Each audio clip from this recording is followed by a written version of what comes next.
Halo semuanya, Assalamualaikum warahmatullahi wabarakatuh. Perkenalkan, nama saya Bayi Indah Nabila dengan NIM E1E022077. Di sini saya akan menyampaikan materi mengenai hakikat bermain, permainan dan olahraga serta perkembangan bermain dan permainan dari waktu ke waktu. Kita langsung saja ke materi pertama, yaitu pengertian bermain, permainan dan olahraga.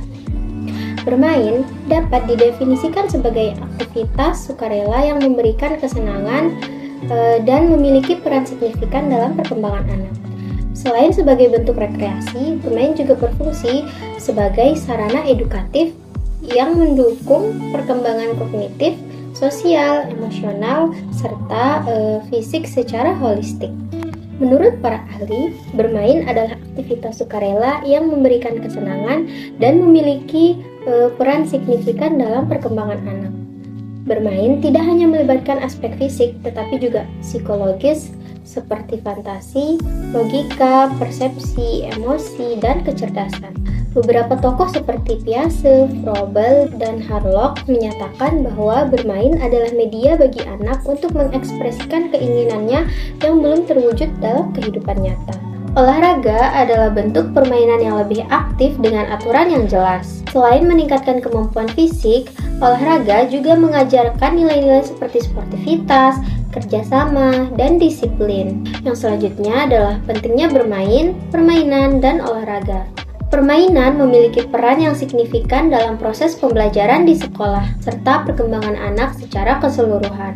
Permainan tidak hanya berdampak pada pemahaman akademik, tetapi juga mempengaruhi berbagai aspek perkembangan anak seperti perkembangan fisik, yaitu melatih koordinasi tubuh dan keterampilan motorik. Kemudian yang kedua, terapi psikologis. Yang ketiga ada perkembangan kognitif, yaitu memberikan pengalaman konkret yang membantu pemahaman konsep baru. Kemudian ada perkembangan kreativitas, ada interaksi sosial, yaitu mengajarkan anak bekerja sama, berkomunikasi, dan memahami perspektif orang lain. Kemudian yang keenam ada pembentukan nilai moral. Yang selanjutnya adalah tujuan kegiatan bermain. Menurut Sugiono 2012 dan Knut Brown 2006 menyebutkan bahwa tujuan kegiatan bermain yaitu yang pertama adalah memperkuat otot-otot dan mengembangkan koordinasi melalui gerak.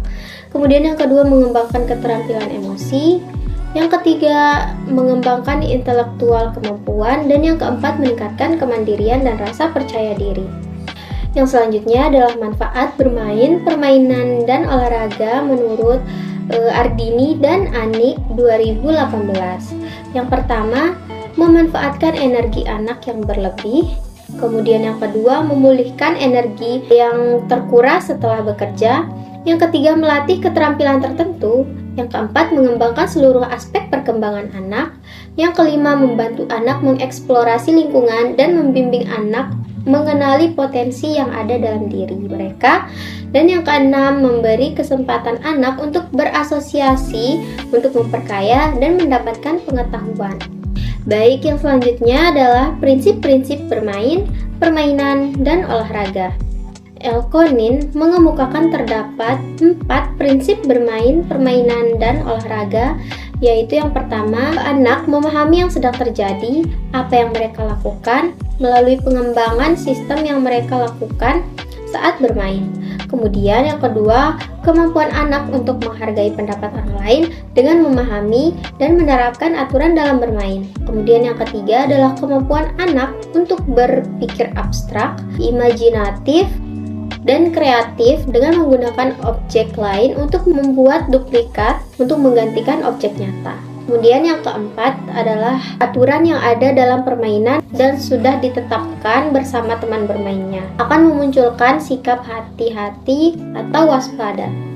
Baik, yang selanjutnya adalah sejarah perkembangan bermain dan permainan. Sejak zaman primitif, manusia sudah melakukan aktivitas bermain sebagai bentuk eksplorasi dan pembelajaran. Tokoh-tokoh seperti Plato, Aristoteles, dan Froebel menyadari pentingnya bermain dan permainan dalam perkembangan anak. Mereka memandang bermain sebagai alat yang praktis untuk mengembangkan keterampilan dan pengetahuan. Dan yang selanjutnya adalah tahapan bermain dan permainan menurut para ahli. Yang pertama menurut Piaget. Menurut Piaget, perkembangan bermain dan permainan itu ada 4. Yang pertama adalah permainan fungsional, yaitu melibatkan ulangan gerakan yang menyenangkan. Kemudian yang kedua ada permainan konstruktif, yaitu menciptakan sesuatu dari objek. Kemudian yang ketiga ada permainan simbolik atau fantasi, yaitu berpura-pura menjadi karakter tertentu. Dan yang keempat, permainan dengan aturan, yaitu mengikuti aturan dalam kelompok. Yang selanjutnya adalah menurut Mildred Parton. Ia mengemukakan terdapat 6 tahapan perkembangan bermain dan permainan. Yang pertama ada unoccupied play, yaitu anak tampak tidak terlibat dalam aktivitas tertentu. Dan yang kedua ada solitary play, yaitu bermain sendiri tanpa memperhatikan anak yang lain. Kemudian yang ketiga ada onlooker play, yaitu mengamati anak lain yang sedang bermain.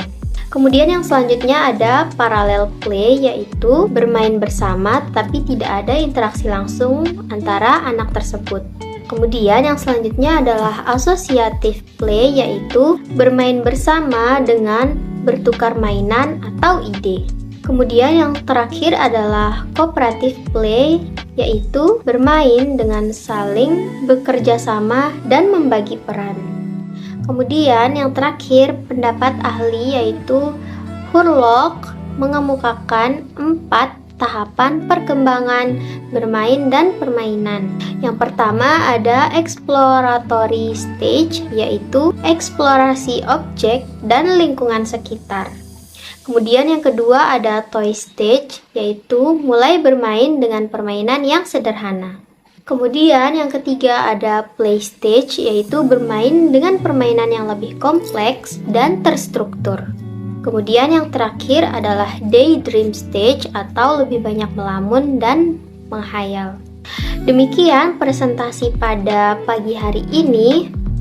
Mohon maaf apabila ada salah kata atau kekurangan dalam menyampaikan materi.